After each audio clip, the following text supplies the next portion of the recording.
My name is JoAnn Milliken. I'm the Department of Energy Hydrogen Program Manager. JoAnn, you are also part of the Freedom Car program. Tell us a little bit about Freedom Car. Sure. It's actually the Freedom Car and Fuel Partnership, and it's a government-industry partnership that addresses the pre-competitive research needed to develop vehicle technologies that can address our energy issues, energy efficiency in transportation, as well as environmental issues. We're at the National Hydrogen Association meeting today in Sacramento, California. How is hydrogen playing a part in the Freedom Car?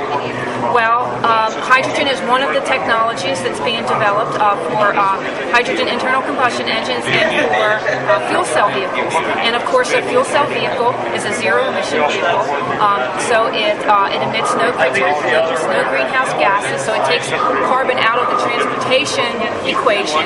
And depending on how you make the hydrogen, you can actually improve the well-to-wheels emissions and environmental performance.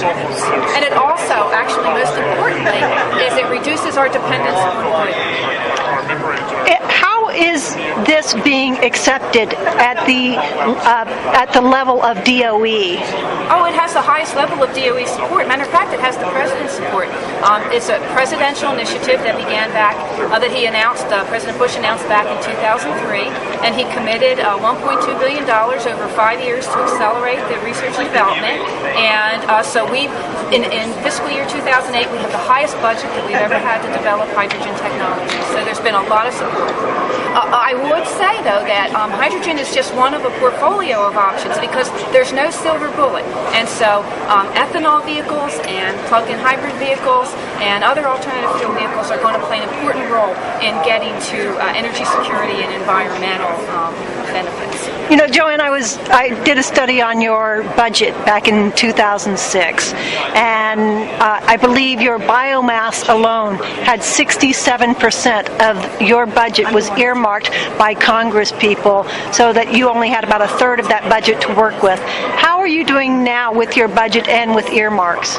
Well, yeah, it is true that back in 2004 to 2006, we had a portion of our program that was congressionally directed projects. However, in 2007, there were no congressionally directed projects in the budget, and in 2008, the Congress actually gave us money over and above the budget request for congressionally directed projects. So we're able, in 2007-2008, to pursue the activities that we had planned at the budget level we had planned, and we're working with those congressionally directed projects to get them to address our goals and milestones too. So we actually have additional money in fiscal year 2008 for congressionally directed projects, and so that's a trend that is good for the program.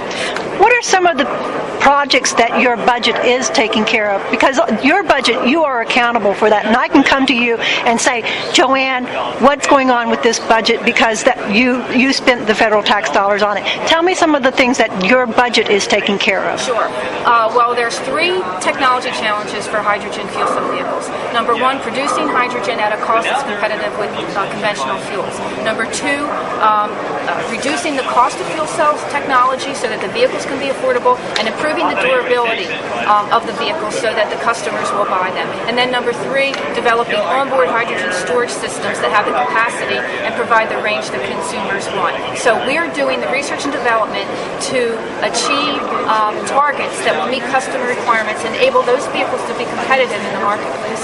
Great. JoAnn, thank you very much. You're welcome.